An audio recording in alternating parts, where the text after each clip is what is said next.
seriously? Evening, Mavericks. Welcome back to another episode of the Maverick Cyclist. I'm Rob. I'm here with my boy, Pavarotti. You may hear some noises in the background because the windows are open. The weather has cooled off a little bit here in Virginia and things are nice. Tonight we're doing part 3 of traveling with your bicycle, and we're going to talk about bike bag choices, automobiles, and trains when you're traveling, particularly internationally. I'll talk about some of the foibles I've dealt with, some of the good things, and things to think about before you pack your bike in a bag and throw it on an airplane. As we get into it, consider becoming a Patreon. It's Patreons who allow us to curate this channel and continue to spread bike love worldwide. That's what allows this channel to prosper. Also, go check out the SCHWAG page for Maverick to see if there's something you'd like to grab to help share your bike love with other folks around you around the world. As we get into this episode, it's no way sponsored by Vecchi. This fine Italian wine I'm enjoying tonight. I just like drinking it. So let's go.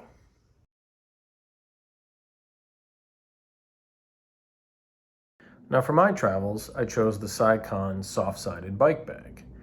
After much experimentation with hard cases, I decided that Scicon was proper for me for a few reasons. First, it is by far the easiest bike bag to load, which I'll show you in a minute. Second, it's reasonably priced. So you get the right protection for your baby at an affordable price that's comparable to other bike bags. Finally, it has 4 caster wheels that allow you to pull it behind like any other piece of luggage. This is, however, both a blessing and a curse, as you'll discover in a minute. In my experience, hard-sided cases either have casters on the long edge, making maneuvering in tight spaces like European elevators and Asian alleyways difficult, or they are heavy because they're hard-sided plastic, which runs you up against your bag weight limit. So even though you're inside the linear inches, might cost you money anyways because you ran over the weight. So keep that in mind. Now, if you disagree and want a hard-sided case for added protection for your baby, go right ahead. It's a personal choice. I just chose the Scicon bag, and I'll show you why now. It's time to get the bike in the bag so we can travel. This is where I begin to like this bag a lot because you don't have to do a whole lot of breaking down like you're in a blues song in order to put the bike together and to make things happen. So you're just popping out the front wheel. That's gonna go right here in the side. Now you're gonna take out your skewer because that's gonna mount your bike to the frame in the bottom of the bag. So very simple, very easy. Make sure you don't have your latches in there. Wheel goes in here. This also gives side structural integrity to the bag. Once you have it all together, zipping her up. Now, the bike itself is going to mount here. I'm going to move the bike so you can see it. It's going to mount here on the front and back there on the back once the wheels are removed, which is why you need the skewers so that you can have something to mount it to. But realistically, that's all you need to take off. I travel, I don't take the handlebars, I don't take the pedals off. It's very simple. Wheels go in, bike goes on, and we're gonna strap it down, done. That's one of the things I love about this bag. All right, so when you're taking off the rear wheel, something to think about is making sure what gear you're in, and remembering that, so that you can put the bike in easy and bring it off easy. In particular, typically like you do when you want to change a tire or tube, you want to go down to the small cog in the back, small cog in the front, so you have the most chain flexibility. Same thing here. The only thing you have to worry about is there are occasions, and ask me how I know, when the chain will flip-flop in transit, and you will end up at your destination or back home with a chain that is inverted. So that can be fixed fairly easily by flipping the bike upside down. There's a great video by GCN, the Global Cycling Network, on fixing that exact problem on YouTube. So you can feel free to look that up if you have the problem. But in general, if you make sure you use your skewers properly and you pop off in the right gear, you should be good to go. Just be careful how you put the rear derailleur into the bag. And we'll show you a little bit about that as we go forward. All right, so here it is. in the bag, hooked up. Now, the thing that's really great about this is these straps that keep everything in place and in the bag. So keep them loose for now until you get the bike in the right position. And then all you're gonna do is give them a tug to tighten them up and keep the bike very stable inside the bag. Make sure the rear derailleur is inside the bag because that can be an issue. That's the thing you really don't want to screw up, particularly when you're traveling, because of course then you can't shift when you're at your destination. And if you're going anywhere hilly, that would suck. So just make sure things are strapped down. The bag has nice little pockets here to put your horns in on the handlebars and protect them.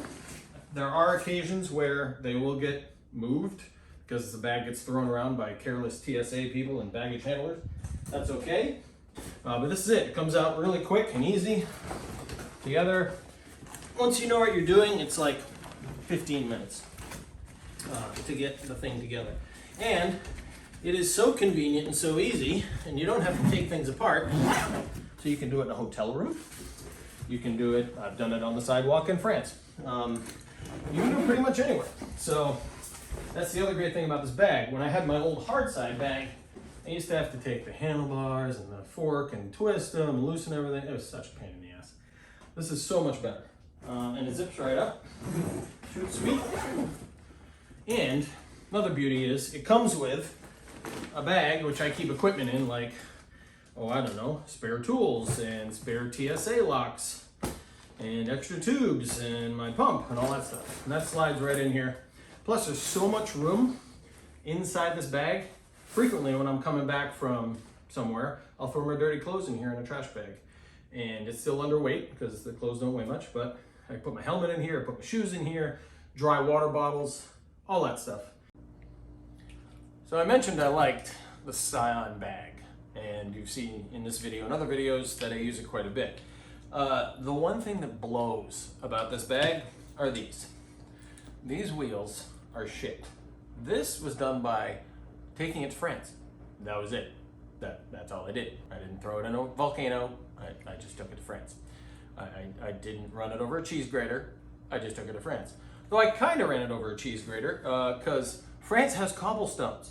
I know it's a shock to everybody that they would have them, but they do. So whoever built the bag, built a good bag, and then didn't really test it apparently in the real world, because there are whole forums on how bad these wheels are that I discovered afterwards. They crab on their best day, and then they just shred themselves on any kind of actual non-flat, smooth pavement. So your local Lowe's or Home Depot, this is the medium duty wheel. It's pretty cheap. They're cheaper than buying a replacement set of these from the manufacturer of the bag.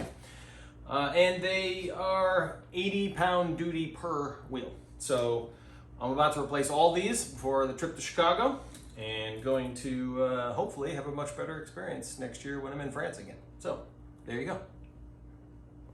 And it's just such a great, convenient bag. And look, now that I've got good wheels on it, it rolls well. Yay! Also comes with these handles, the straps that make things easy for pulling it from one end or the other. It has a handy place where the people for baggage can put the bag tag on it. It's just a fantastic bag, so I do recommend it, but the first thing I recommend you do when you buy it is swap out those casters for real ones, because the ones they ship with suck. And it's really the only drawback of the bag I've found. It's very durable, very strong, very lightweight, easy to transport. You can lift it up, see how light that is?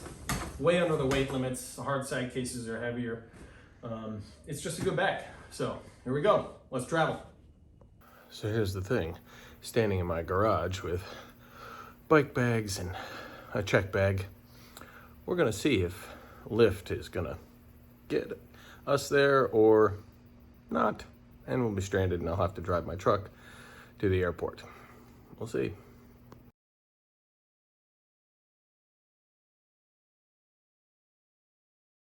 Okay, so number 2 we're going to talk about is automotive transportation with your bike. If you're not going to leave your vehicle at the airport, you're going to Uber, or you're going to Lyft, or you're going to use some kind of ride share, right? With those ride shares, you need to make absolutely sure you are getting the right size for your vehicle. And you need to be aware that in Europe, they determine whether or not you're going to get a ride, sometimes randomly. So let's talk about that. So when I go to set up my route, I could set up the route fine, no problem. Then when I go to choose the vehicle, I need a Lyft XL, see, because I have a bicycle, which I can't put anywhere else in this app, anywhere to indicate to anyone at any time I have a large package going with me to the airport. Now, one of my least favorite things about Uber and Lyft is that they absolutely have zero way for you as a cyclist to let the driver know that you have a large package, a bicycle, you want to put in their vehicle. Maybe two if you're traveling with your significant other. The reason this is important is because XL in Uber or Lyft may not be a large enough vehicle for 2 bike bags. You should let these people know so that they're prepared to show up with the right vehicle, or the right driver can choose to come and make sure you get to the airport. This is particularly important in 2 situations. One, when you are close to your leave time, and you might discover, ask me how I know, that the minivan will roll up with a French driver who will get out and look at you and go, no, no, no. What do you mean? You've got a minivan. I've got a single bicycle. I'm by myself. No, no, no. And then he drives away. I'm not kidding you. That has happened to me twice, not just once. The Uber or Lyft driver will roll up and he'll just decide. Now, don't get me wrong. For the most part, people are fantastic. They'll roll up, they'll help you, they're good to go. But I really, really, really wish Lyft and Uber had a method for you to let the driver know you have a bicycle. Now, you can request food and grocery delivery and ask for a car seat, but you can't tell them you have a bicycle? Seriously? The fuck? Now, when you are doing rideshare, one thing I absolutely recommend is Google Translate. If you are not fluent in the language you are in the country of, it can absolutely help you get around. So I can stumble over French. I'm okay. I can ask for directions in general. I can request food. I can do basic things. But when it comes to having advanced conversations, like when I get into a Lyft or an Uber with a driver, I kind of want to talk to them. Not always, but a lot of times, find out who they are, where they're from, if they lived here their whole life, etc. So I was in Marseille in 2017, for example, following the tour, and I had to get through all the security blockades and all that stuff to get to the train station so I could take the train in my bicycle up to Paris for the end of the tour. Google Translate saved my life in the Uber. The Uber was fine. They got the bike bag in. Everything was good to go.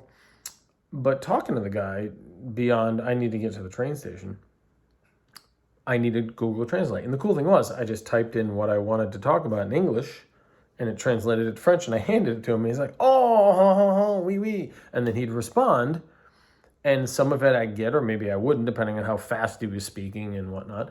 But a lot of times he'd just type at a stoplight or whatever, I hand it back to me, and I'd go, oh, okay, cool. Your family's local, and you've lived here all your life, or whatever. And let me tell you, as an American traveler in Europe, particularly in France, they really love that you take the time to give a shit about them and not just sit there with a stoic face or listening to music or fucking typing away on your phone, anything but talking to them. They appreciate that. And so you should, as an American or, an English speaker, go there and just make an attempt. If you make an attempt, they're much better. They're friendlier. They help you out. They won't screw you over, etc. Now, don't get me wrong. I had the 2 experiences I mentioned where drivers just rolled up, looked at me, and went, no, no, no. And that was it. You're going to run into that. So be prepared. Give yourself a little extra time when you're doing rideshare conveyance from your location to a train station or an airport. Absolutely important. Wow. How do I describe train travel in France? I went to France with my bike in 2017, believing that the host of the world's greatest bicycle race, Le Tour de France, would be the most bicycle-friendly country in the world in terms of travel. No, not even close. First of all, let me caveat by saying I love France. I still take my bike there. It's fantastic. I just understand how to maneuver now, so I'm going to help you so you don't have to learn the hard way like I did when you bring your bike.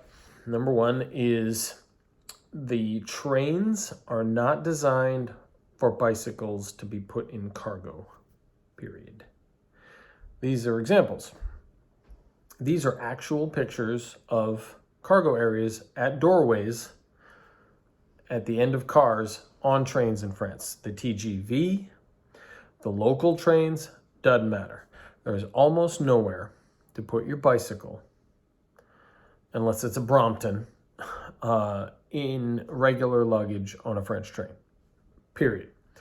You need to accept that, and you need to be prepared for it, because that's the case. Secondly, there are almost no elevators nationwide at French train stations. I have been to many of them: Bordeaux, Toulouse, Lyon, Aix, Marseille, Nice, Paris. Elevators are difficult to come by. They're usually really small, and there's a long queue if they have them at all. So you'll be, as you can see in these pictures, clunking your bike bag up the stairs. Ka-chunk, ka-chunk, ka-chunk, ka-chunk, with those tiny little caster wheels, stair after stair after bloody stair, to get to the top from where the train is to the ground level, or crossing over tracks to the other side, etc. It amazes you as an American, because you look around and you go, how do handicapped people get around on the trains in France with so few elevators? It's a darn good question. But be prepared. You will have time gaps between trains that may be very short, and you will have to hoof that bag up and down stairwells, chung, chung, chung, chung, chung, chung, chung, chung, chung, chung, back and forth all day long or over multiple days to get your bicycle where you want to go. If you're prepared for it, you're good. Because one of the things you learn in France in particular, but in Europe in general, is when you get there as an American, you must slow down. You don't rush in and demand a meal and then expect to be out of there in 20 minutes like you do in America. It just doesn't work that way. Same thing with train travel. They'll throw up their hands. They might not help if they think you're being rude or too speedy. Plan spaces in between trains as much as possible so you have time to get your bike bag up and down, etc. Because it can be, in some stations, a gigantic pain in the ass. The train systems in Europe are fantastic. You can cross countries, high speed. The TGV is one of my favorite conveyances because it is so bloody fast. It's so fast that you can look up and they keep a board with a little digital counter for how fast the train is going. 260, 270, 280 kilometers an hour, 300 kilometers an hour. It's awesome. It's really, really cool. Just be prepared that even on the high-speed trains where you think there'd be, a lot of infrastructure and whatnot, a lot of stations are not prepared for you to get on and off with a bicycle with tiny little caster wheels. My shout out to the bike bag industry is, for the love of God, make a 10-inch or 12-inch wheel. Because the other place there aren't many elevators at all is in apartment complexes where you might be renting an Airbnb. And in a roller bag that you carry behind you, it's bad enough. With a long bike bag and those tiny little casters, it's unbearable. And most of those buildings don't have elevators, so be prepared. So that's it for this episode. I hope you liked it. Hope you found it useful. Part 3 on how to travel with your bicycle. I highly encourage it. I love it. Yes, there are things to be prepared for, but if you pay attention to some of the things I've lived through or others, then you'll make sure you have a better experience yourself, and you can slow down properly and be prepared for travel and transition between planes and trains and automobiles. Leave a comment below on some of your experiences if you've had them. And make sure you like and subscribe so we can help share bike love around the world with everyone else who wants to learn how to travel or just enjoy bicycles. So come on, let's ride.